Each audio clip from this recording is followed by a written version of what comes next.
সততার একজন পরাকাষ্ঠা।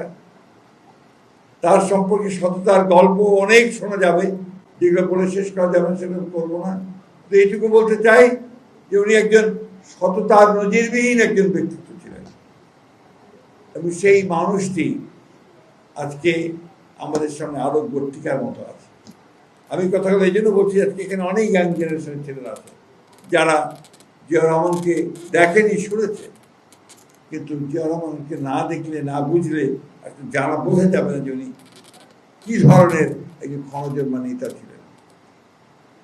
এখানে আমাদের বিজন দাদা একটা কথা বলেছেন যে বাংলাদেশকে তিনি একটা সকল ধর্মের মানুষকে সঙ্গে নিয়ে তিনি একটা রেইনবো স্টেট, একটা রামধনু একটা রাষ্ট্র তৈরি করতে চেয়েছিলেন, এবং হিন্দু, মুসলমান, বৌদ্ধ, খ্রিস্টান সব ধর্মের মানুষ, কমিউনিস্ট, অকমিউনিস্ট, বিশ্বাসী, অবিশ্বাসী সব মানুষগুলোকে নিয়েই তিনি বাংলাদেশ করতে চেয়েছিলেন, এবং সেই কাজটি তিনি শুরু করেছিলেন।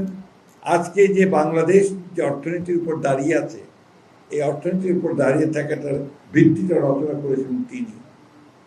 কারণ যারা ওই সময় একদল শাসন ব্যবস্থা করেছিল, অর্থাৎ তৎকালীন আওয়ামী লীগ সরকার, শেখ মুজিবুর রহমান সাহেবরা, তারা বাংলাদেশের অর্থনীতিকে একটা বদ্ধ অর্থনীতি নিয়ে গিয়েছিল, একদম বন্ধ।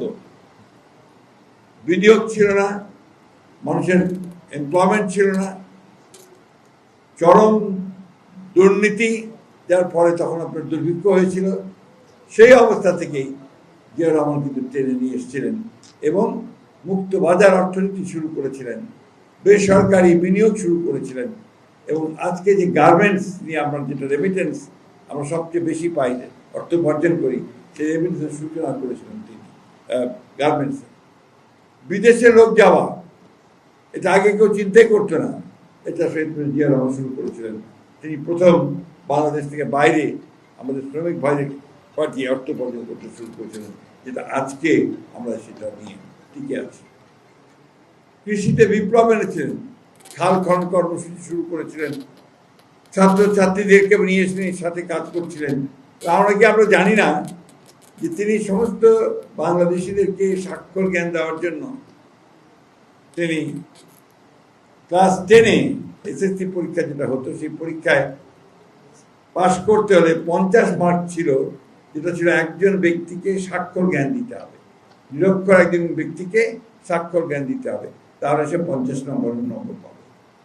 এটা একটা যুগান্তকারী একটা ব্যবস্থা ছিল, সেই সঙ্গে মানুষের সেদিকে এগিয়ে গিয়ে প্রেসিডেন্ট জিয়া রহমান সাহেব মারা যাওয়ার পরে, অর্থাৎ তার নিশ্চয়ই শাহাদাত বরণ করার পরে,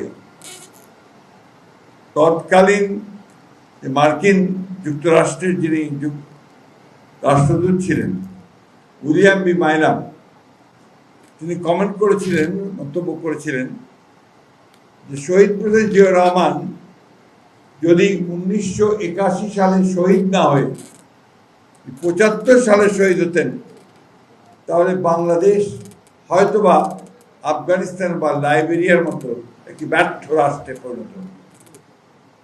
এই একটা কথাতেই বোঝা যায় কিভাবে জিয়াউর রহমান একটা দেশকে, একটা জাতিকে তিনি চরম বিপর্যয় থেকে টেনে উপরে তুলেছিলেন।